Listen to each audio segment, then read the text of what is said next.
What's going on, everybody? This is Afro Think Tank. White man asks a great question to Americans. A great question. I don't want to, mess up the question, so I can't do too much talking or, introspecting into what he has to say. But, I gotta say something, add to the video or else. You know what I'm saying? You gotta say something.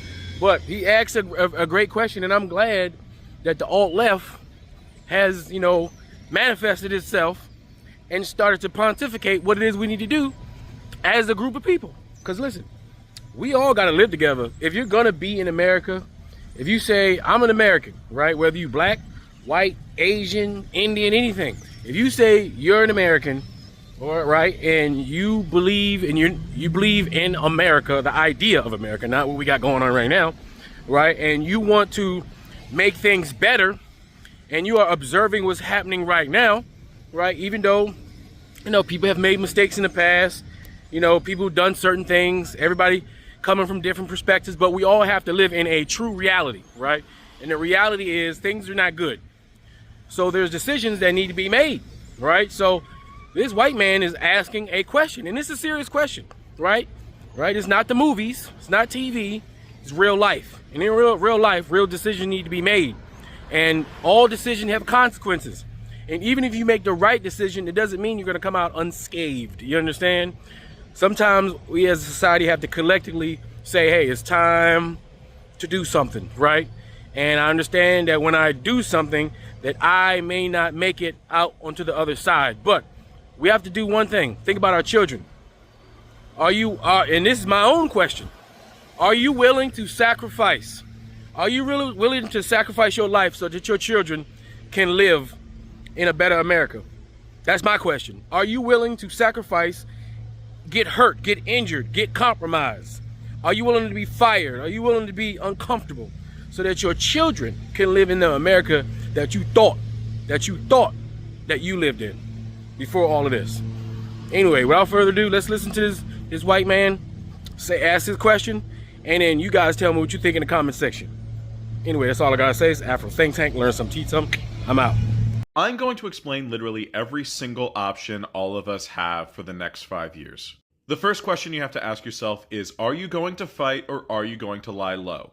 Lying low results in exactly one outcome for you, which is to start suffering more and more by small increments as the systems around us start to break down and lose their ability to provide the most basic necessities for life. Slowly start suffering more and more from housing insecurity, lack of access to healthcare, food, clean drinking water. And these deaths from exposure aren't just immediate, they're literally already happening. Now, whatever your socioeconomic class will decide how much time you might be able to survive before that exposure gets to you and your loved ones. But understand, from here on out, if you choose to do nothing, the only way you're going is down.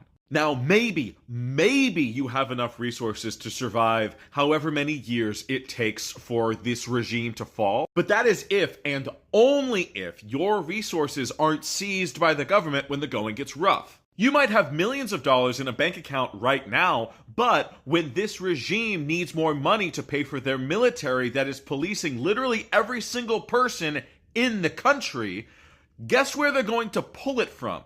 You.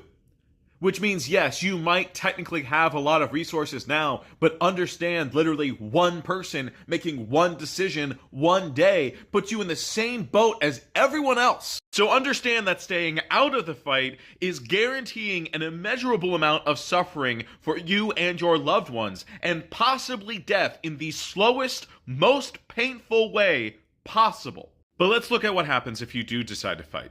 Now, I love to be an optimist. I love to be a dreamer. I love the idea that we could all be revolutionary heroes and everything works out for us. But that won't happen. The fact of the matter is there are 3 outcomes that are most probable for people who participate in revolution. Exile, either self-imposed by someone who chooses to leave before the going gets rough, or by force if someone has to flee. Imprisonment, or death. And if you know your revolutionary history, you know that most revolutionaries don't just have one of those things happen. They have 2. Some have all 3. The concept of going from the beginning to the end of a revolution without ever being forced out of the country that you are fighting for, without ever having to be imprisoned for any period of time, and with your life is incredibly rare. Now, you can think of exceptions like George Washington, but people like that are the exceptions that prove the rule. By all accounts, Washington was a lucky motherfucker. So why do it? Why fight if it's nearly guaranteeing these terrible options? It's because these terrible options are everyone's options. These questions are what literally every single one of us has to face. Every single one of us has to answer these things for ourselves. We can't control who lives and who dies. We cannot guarantee protection for ourselves or anyone that we love. However, we can improve the chances. These things are going to happen to each and every single one of us unless we fight and unless we win. Winning means some of us survive. Winning means anyone gets through this. To not fight is to lose.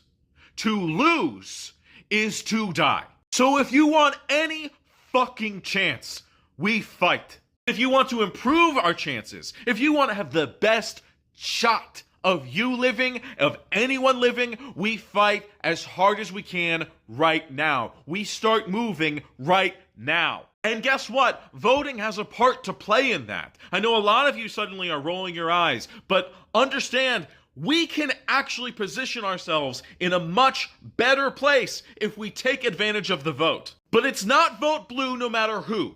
It is vote for the people who are actually going to use their positions of power to fight like their lives depend on it, because they do. Your odds of survival go up if your city council is willing to fight, if your mayor is willing to fight, if your local sheriff is willing to fight. Now imagine if your state legislature is willing to fight, if your governor, who controls your state National Guard, is willing to fight. Their power, their resources improve the chance of you surviving if, and only if, they are willing to use force to fight back against this regime. Not terse words, not strongly worded letters, not saying, hey, please don't do that, sir, not fucking trolling on Twitter.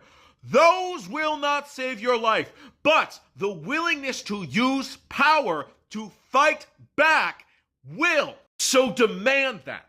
Demand that from every single candidate. Demand that from every single position, from the lowest local rungs of government all the way up to people who represent you on the state and federal level. Win what we can, where we can.